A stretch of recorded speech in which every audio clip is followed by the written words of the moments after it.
Bien,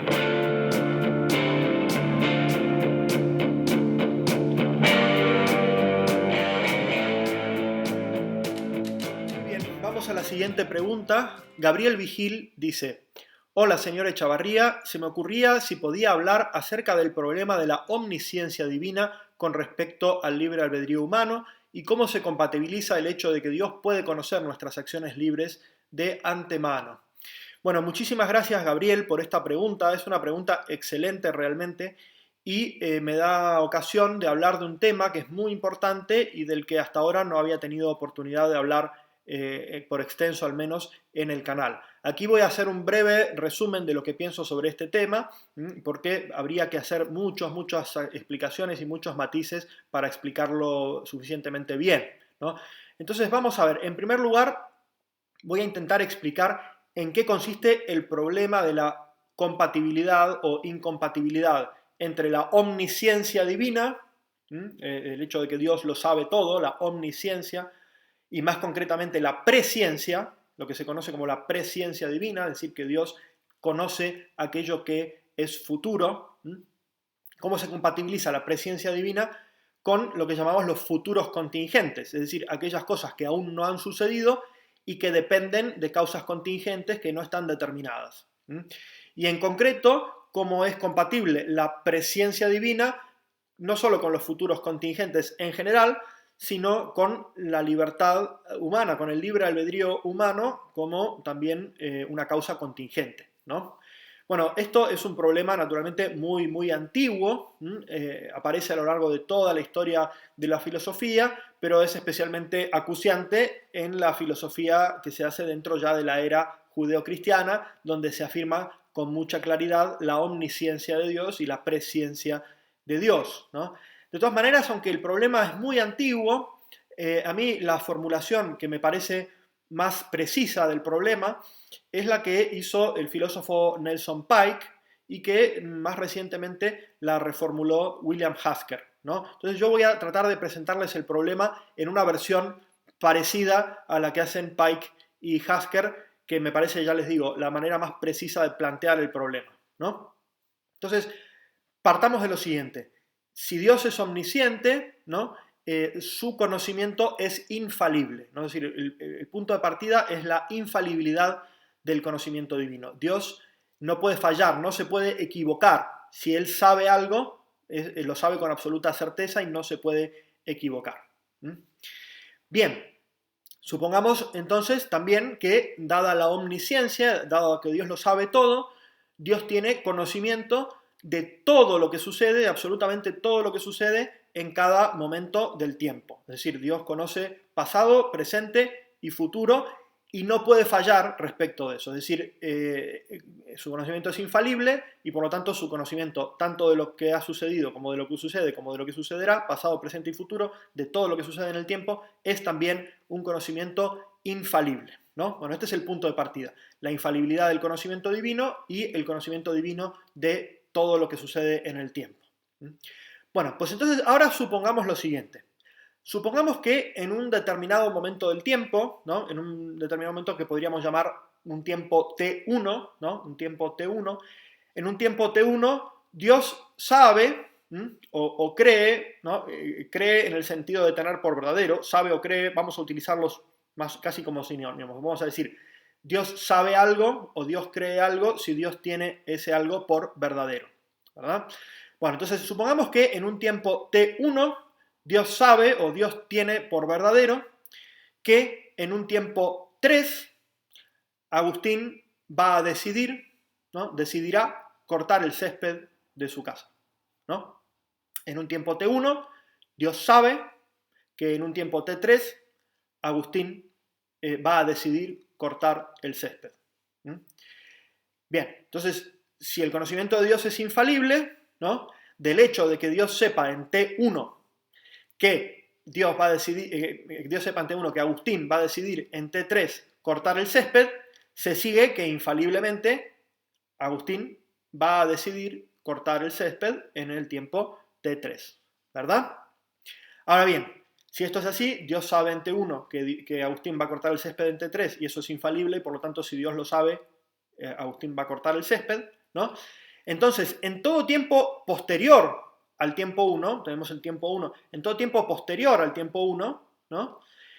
Por ejemplo, en un tiempo 2 intermedio, ya es verdad en T2, en un tiempo 2, ya es verdad que Dios sabía en T1 que Agustín decidiría cortar el césped en T3. Es decir, en todo tiempo posterior a T1, ya es verdad que en T3 Agustín va a decidir cortar el césped.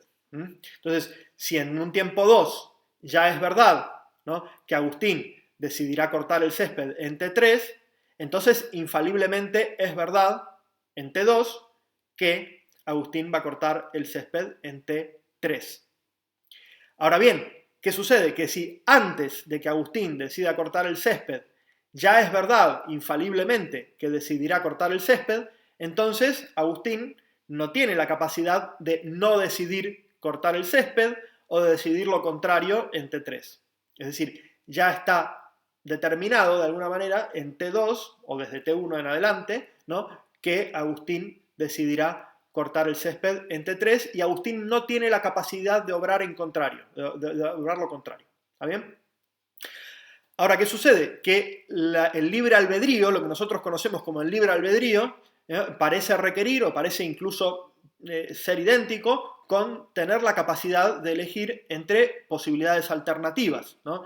Nosotros comúnmente decimos que uno es libre, ¿no?, si es capaz de decidir hacer algo y por lo tanto también de decidir no hacerlo o decidir hacer otra cosa. Es decir, parece que el libre albedrío requiere, al menos como una cierta condición, las posibilidades alternativas, ¿no?, que uno pueda ejercer su libertad en un sentido o en otro. Ahora bien, entonces, ¿qué sucede? Que si en T1 Dios sabe que Agustín decidirá cortar el césped en T3, entonces Agustín no corta libremente el césped en T3 porque sencillamente Agustín no tenía alternativa, ¿no? Y si Agustín no tiene alternativa, entonces parece que la presciencia divina, es decir, el hecho de que Dios tenga un conocimiento infalible de los futuros contingentes, no es compatible con el libre albedrío humano, al menos, ¿no? Es decir, aunque los seres humanos que estamos en el tiempo tengamos realmente la capacidad de decidir nuestras acciones. Bueno, este es el problema, yo creo que planteado de la manera más precisa posible, ¿no? Y a este problema, naturalmente, se han intentado dar muchas respuestas, ¿no?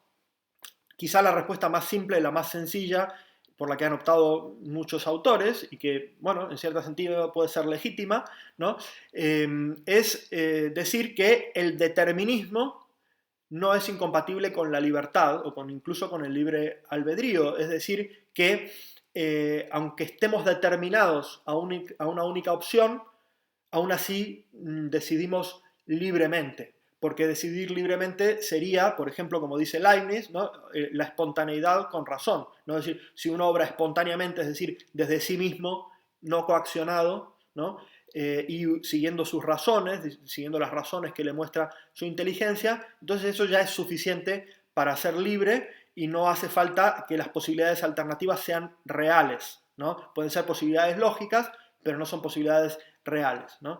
Bien, entonces uno puede intentar solucionarlo de esta manera, que sería la forma de lo que llamamos el compatibilismo, es decir, que el determinismo es compatible con el libre albedrío y por lo tanto Dios puede tener perfecta certeza de los futuros contingentes de antemano sin necesidad de que tengamos posibilidades alternativas y aún así seríamos libres.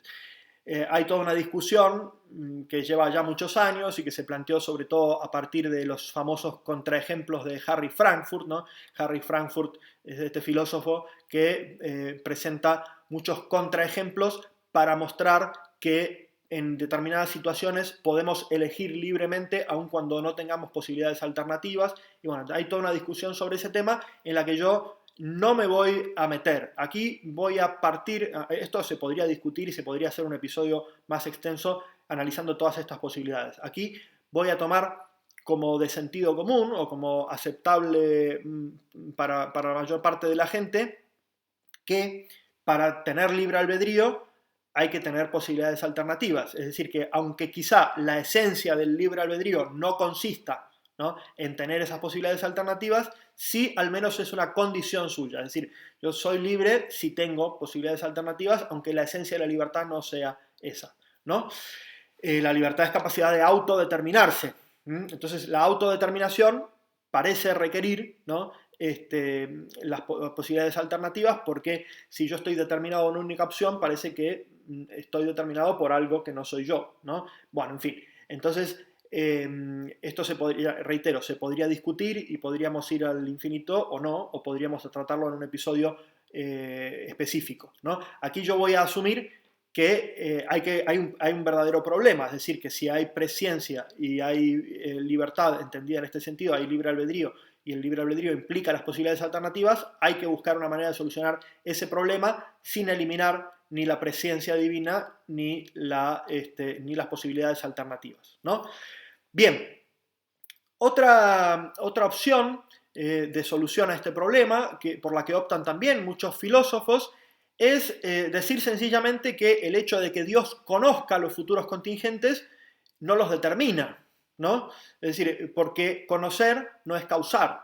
Es decir, que la presciencia divina simplemente conoce lo que es futuro, ¿no? Y lo conoce con certeza, infaliblemente, etcétera, etcétera, pero no lo causa. Es decir, la ciencia divina no es la causa de lo que sucede y por lo tanto Dios puede tener presciencia sin determinar él mismo el libre albedrío, ¿no? Es decir, que Dios sepa que yo voy a cortar el césped no quiere decir que Él sea la causa, ni que su ciencia sea la causa de que yo lo corte, sino que mi propia libertad es causa de que yo decido cortar el césped. Y que Dios lo sepa, pues no tiene nada que ver con la causa de que yo lo haga, ¿no?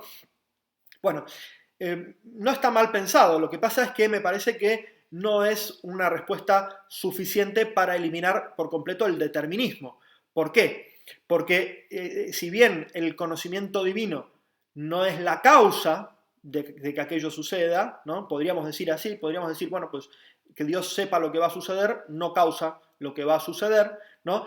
Sin embargo, esa presciencia muestra, manifiesta que esa acción ya está determinada, ¿no? Porque si es infalible, ¿no? Es infalible en virtud de alguna razón, de alguna causa, ¿no? Y Dios la conoce de antemano, por lo tanto, la presciencia divina no es causa, pero sí es una evidencia de que nuestra acción está determinada. Y si nuestra acción está determinada, entonces no somos verdaderamente libres. Y además, en todo caso, habría que explicar en virtud de qué Dios puede tener esa presciencia infalible, ¿no? Si es que no está determinado por alguna causa, porque lo que habría que decir es que la presciencia de Dios es infalible en virtud de que Él conoce la causa que determina esa acción, sea esa cual sea, ¿no? Con lo cual, a mí la respuesta de decir conocer no es causar no me parece suficiente para dar respuesta al problema, ¿no?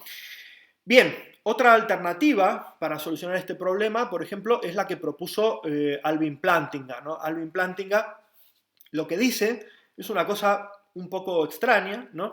Y es que nosotros tenemos poder contrafáctico sobre las creencias pasadas de Dios, ¿no? Poder contrafáctico sobre las creencias pasadas de Dios. ¿Qué quiere decir esto? Que si yo, supongamos Agustín, yo decido en T3 cortar el césped, con esa decisión estoy causando la creencia pasada de Dios. Es decir, mi decisión en T3 de cortar el césped es la que causa el conocimiento de Dios en T1, ¿no? Es decir, tenemos poder contrafáctico. ¿Por qué poder contrafáctico? Porque si yo hubiera decidido no cortar el césped, entonces la creencia de Dios en T1 hubiera sido que yo no iba a cortar el césped. Es decir, lo que yo haga en T3, yo haga A o no A, determina que Dios en T1 piense que yo voy a hacer A o que voy a hacer no A, ¿no? Por eso es poder contrafáctico, ¿no? Bueno, a mí me parece que es una respuesta ingeniosa la de Plantinga, lo que pasa es que me parece que tampoco me parece que vaya muy lejos. ¿Por qué? Porque ¿en qué puede consistir ese poder contrafáctico? O sea, ¿cómo puedo yo en un tiempo 3, ¿no?, causar una creencia de Dios en T1? Si T1 es anterior a T3. Si T1 es anterior a T3, en T1 la creencia de Dios ya está determinada antes de que yo decida cortar o no cortar el césped. Entonces, la única manera de hacer plausible que mis decisiones de T3 causen las creencias de Dios en T1, es decir que el tiempo no es unidireccional, sino que es bidireccional, es decir, que yo puedo causar el pasado, ¿no? O cosas por el estilo, y que el pasado está igualmente indeterminado que el futuro, es decir, que no solo el futuro está abierto e indeterminado, sino que el pasado también está indeterminado, ¿no? Lo cual me hace acordar aquella famosa frase de el pasado de la Unión Soviética es impredecible, ¿no? Porque esto de que cambiaban la historia pasada. Bueno, en fin, fuera del comentario político, lo que digo, la respuesta algo-implántica no me parece que sea plausible, ¿no? Bien, pero entonces, ¿cuál es la respuesta que yo considero más adecuada a este problema de la compatibilidad o incompatibilidad entre la presciencia divina de los futuros contingentes y la libertad humana? Bien, vamos a partir de lo más básico de lo básico, ¿eh? Bien, partamos de que Dios es acto puro, ¿no? Pues aquí en este canal, y por todo lo que vengo diciendo, yo voy a dar por supuestas muchas de las cosas que he dicho en otros sitios. Vamos a partir de la idea de que a Dios lo conocemos a posteriori, a partir de los argumentos a posteriori, entre ellos las 5 vías tomistas, y que a partir de la primera vía de Tomás de Aquino sabemos, por ejemplo, que Dios es acto puro, ¿no? Ahora, si Dios es acto puro, Dios es absolutamente simple, ¿no? No está compuesto de partes de ningún tipo. Tengo dos vídeos muy largos explicando este tema de la simplicidad divina. Vayan a verlos si les interesa saber más de ese asunto. Ahora bien, ¿por qué Dios es simple? Porque si es acto puro, no puede estar compuesto y toda composición supone una distinción entre acto y potencia, ¿no? Bien. Ahora, si Dios es simple, entonces Dios también es inmutable. Dios no puede cambiar. ¿Por qué Dios no puede cambiar? Porque todo cambio supone una composición. Cuando una cosa cambia, pierde o adquiere alguna propiedad, alguna determinación. Adquiere una que no tenía, pierde una que tenía o algo por el estilo. Por lo tanto, todo sujeto que cambia se distingue de aquello que pierde y de aquello que gana o de aquello que adquiere, ¿no? Es decir, está compuesto.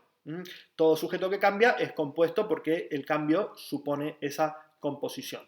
Por lo tanto, si Dios es absolutamente simple, Dios no está compuesto, por lo tanto Dios es absolutamente inmutable. Bien, si Dios es absolutamente inmutable, entonces en Él, en Dios, no hay tiempo, es decir, Dios no está sujeto al tiempo, no existe en el tiempo. Dios es atemporal. ¿Por qué Dios es atemporal? Bueno, sencillamente porque, como dice Aristóteles, el tiempo es la medida del movimiento. Es la medida del movimiento según el antes y el después. Solamente hay tiempo en la medida en que hay cambio. Las realidades que no están sometidas al cambio no están en el tiempo, no están sometidas al tiempo. Por lo tanto, Dios es atemporal. ¿Esto qué quiere decir? Que Dios vive en un eterno presente, ¿no? En Dios no hay pasado ni futuro. Dios vive en un eterno presente, o como dice Boecio, la eternidad es la posesión total, simultánea y perfecta de una vida sin término, de una vida interminable. Bien, ahora, ¿qué sucede? Que si en Dios no hay tiempo, si Dios es atemporal, el conocimiento de Dios, la ciencia de Dios tampoco está en el tiempo, ¿no? El conocimiento de Dios es también eterno, es también atemporal. Por lo tanto, Dios ve o conoce todos los eventos del tiempo como presentes. Es decir, Dios no conoce lo pasado como pasado y lo futuro como futuro, sino que lo conoce todo como presente. No conoce las cosas como pasadas, presentes y futuras, sino todos los eventos del tiempo, todos los eventos que suceden en el decurso del tiempo están presentes ante el conocimiento, ante la ciencia de Dios. Bien, esto no quiere decir que Dios no distinga lo que en el tiempo es pasado, presente y futuro. Dios distingue perfectamente lo que en el tiempo es pasado, presente y futuro, porque conoce el orden en el que las cosas suceden en el tiempo, lo que pasa que Él no está en el tiempo, ¿no? Para esto, Santo Tomás de Aquino utiliza una metáfora que a mí me parece muy acertada, muy buena. En su comentario al Perihermeneias de Aristóteles, dice, bueno, Dios al estar fuera del tiempo lo ve todo como desde una cima, ¿no? En la cima de una montaña. Supongamos que hay una montaña, hay una persona que está en la cima y luego debajo de la montaña hay un camino por el que pasan unas ciertas personas que van en una sola dirección. Esas personas que van en una sola dirección solamente son capaces de ver a las personas que les han precedido, pero no son capaces de ver a las que vienen detrás, ¿no? Entonces, estos serían las personas que están en el tiempo. Los que estamos en el tiempo solo conocemos lo pasado, pero no conocemos lo futuro, lo que está por venir, ¿no? Ahora, ¿qué dice Santo Tomás? Bueno, si hubiera una persona que está sobre la cima de la montaña y que es capaz de ver todo el camino, es capaz de distinguir lo que viene antes de lo que viene después. Sin embargo, él mismo no está inmerso en el tiempo, él mismo no está sometido al tiempo y es capaz de ver todo el decurso del tiempo de una sola mirada, abarcar todo el decurso del tiempo con una sola mirada y verlo como presente, ¿no? Bien, entonces, ¿qué sucede? Que si Dios es capaz de ver en su eternidad o desde su eterno presente todo lo que sucede en el tiempo con una sola mirada y en su eterno presente, entonces es capaz de conocer lo que para nosotros es futuro y contingente, él lo conoce como presente. Bien, aquí hay que tener en cuenta una cosa muy, muy importante. Lo contingente, lo que sucede contingentemente, se puede considerar de dos maneras distintas, ¿no? De una manera podemos considerarlo contingente cuando todavía no ha sucedido, ¿no? Por ejemplo, Sócrates está parado al lado de una silla, entonces se puede sentar en la silla o puede no sentarse en la silla. Antes de que decida sentarse o no sentarse, ¿no? Su sentarse o no sentarse no ha sucedido y es contingente porque depende de él, depende de lo que él va a decidir, ¿no? Ahora, supongamos que Sócrates decide sentarse, ¿no? Sócrates ya está sentado en la silla. Claro, una vez que se ha sentado, no es posible que no se haya sentado. Ya tiene una cierta necesidad su sentarse, una necesidad hipotética. Supuesto que está sentado, no puede no haberse sentado. Pero eso no quiere decir que no se haya sentado contingentemente, ¿no? El estar sentado de Sócrates es contingente en el sentido de que en un momento anterior, ¿no?, pudo hacerlo o pudo no hacerlo y estuvo en su poder decidir hacerlo o no hacerlo, ¿no? Entonces, Sócrates está sentado, es una proposición que en un sentido es contingente, ¿no?, porque podía no haberse dado, y en otro sentido tiene una cierta necesidad hipotética, es decir, porque una vez que está sentado, ya es verdad que está sentado y no puede ser falso que está sentado mientras está sentado. Bueno, todo este trabalenguas, ¿para qué es? Simplemente para decir que Dios conoce lo que para nosotros es futuro y contingente, lo conoce como ya realizado, como Sócrates ya sentado. Es decir, todos los eventos contingentes que suceden en el transcurso del tiempo, Dios los conoce infaliblemente porque los ve como ya realizados. No los ve simplemente en una causa precedente que todavía no está determinada, ¿no? Es decir, Dios conoce lo que para nosotros es futuro y contingente, no porque las causas de esos eventos estén ya determinadas y entonces Dios conozca la determinación de esas causas, ¿no? Eso es completamente desconocido para Dios y para nosotros. Es decir, no se puede conocer lo contingente como determinado en una causa, ¿no? De suyo es imposible, ¿no? Dios conoce lo contingente porque lo ve como ya realizado en su presente eterno, ¿no? De tal manera que incluso nuestras acciones libres, ¿no?, Dios propiamente hablando, no las prevé, es decir, no las ve de antemano, no las ve en un tiempo anterior a que nosotros las realicemos. Las ve como ya realizadas en su eterno presente. ¿Está bien? Las acciones en el tiempo pues suceden y suceden contingentemente. Hay un tiempo en el que no suceden y otro tiempo en el que ya están realizadas. Pero Dios, que ve todo el tiempo en una sola mirada, en un eterno presente, es capaz de conocer lo contingente como ya realizado desde su eternidad, ¿no? Bien, entonces, con esto, ¿qué quiero decir? ¿O qué es lo que se concluye? ¿No? Bueno, eso, que Dios propiamente no prevé, sino que ve las acciones contingentes, las ve en el eterno presente como simultáneas al instante en el que se realizan. Entonces, lo que hay que tener en cuenta es que cuando nosotros nos referimos al conocimiento de Dios, cuando hablamos de la ciencia de Dios sobre las cosas temporales, tenemos que eliminar del lenguaje todos los indicadores temporales, ¿no? Si cuando nos referimos a la ciencia que Dios tiene de las cosas temporales, tenemos que eliminar de la ciencia de Dios todos los indicadores temporales.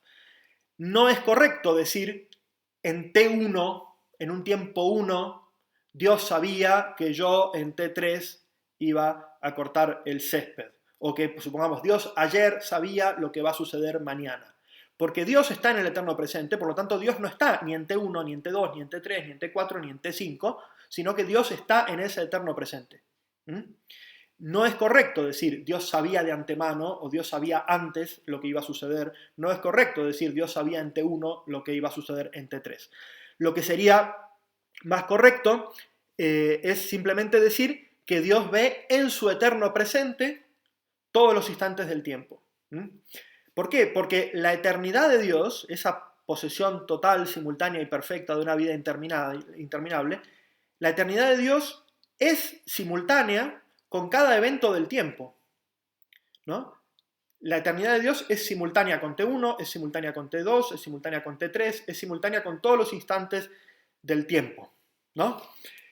Pero es una simultaneidad especial, porque precisamente como Dios está fuera del tiempo, el hecho de que la eternidad de Dios sea simultánea con cada instante del tiempo no hace que los instantes del tiempo colapsen entre sí. Es decir, no hace que la realidad misma del tiempo, el decurso, el suceso, que primero viene T1, luego T2, luego T3, etcétera, etcétera, se identifiquen. Es decir, la realidad del tiempo es real, valga la redundancia. Es decir, el decurso, el transcurso del tiempo es algo real. Lo único que Dios está fuera del tiempo y en su eterno presente lo ve todo como simultáneo. Pero eso no quiere decir que si Dios sabe en su eterno presente lo que yo voy a hacer en T3, ¿no? Entonces ahora, antes de T3, ya sea verdad lo que va a suceder en T3, ¿no? Es decir, dicho de otra manera, ¿no? Si yo digo en el presente eterno, Dios sabe, ¿no? No en T1, no en T2, en T3, no, en el presente eterno, que está fuera del tiempo, en el presente eterno, Dios sabe que Agustín decidirá cortar el césped en T3, ¿no? Y eso es infalible, porque Dios lo ve como ya realizado en su eterno presente. Eso no nos habilita a nosotros a decir que ahora, en T2, es verdad que Agustín decidirá cortar el césped en T3. ¿Se entiende? Repito, lo que Dios sabe en su eterno presente no se puede trasladar a la línea temporal. Es decir, no puedo yo bajar el conocimiento divino a la línea temporal y decir, como en su eterno presente Dios sabe lo que sucederá mañana, entonces hoy es verdad ya lo que sucederá mañana. Porque, repito, ¿no? El eterno presente de Dios está fuera del tiempo. Y aunque en algún sentido sea simultáneo con todos los instantes del tiempo, eso no hace que los instantes del tiempo sean simultáneos entre sí. No es una simultaneidad transitiva. Es decir, el hecho de que la simultaneidad de Dios con todos los instantes del tiempo haga o permita que Dios conozca en su presente eterno lo que sucede en cada instante del tiempo, no hace que los instantes del tiempo sean simultáneos entre sí, ¿no? Bueno, muy bien. Con esto lo que quiero decir es que es perfectamente posible, o de hecho es así, ¿no? Que Dios sepa en su eterno presente infaliblemente, conozca infaliblemente todo lo que para nosotros es futuro y contingente, precisamente porque para Él no es futuro, aunque sí es contingente, Él lo ve como ya realizado, ¿no? Y por lo tanto, el futuro para nosotros está completamente abierto e indeterminado, depende realmente de nuestra libre decisión, aun cuando en su eterno presente Dios ya lo vea como totalmente realizado, ¿no? Bueno, en fin, esto es evidentemente muy complejo y requeriría quizá un episodio específico más largo todavía para explicarlo con todos los detalles. Pero espero por lo menos haber dado una primera aproximación que permita entender cómo enfocar el problema. Muchísimas gracias.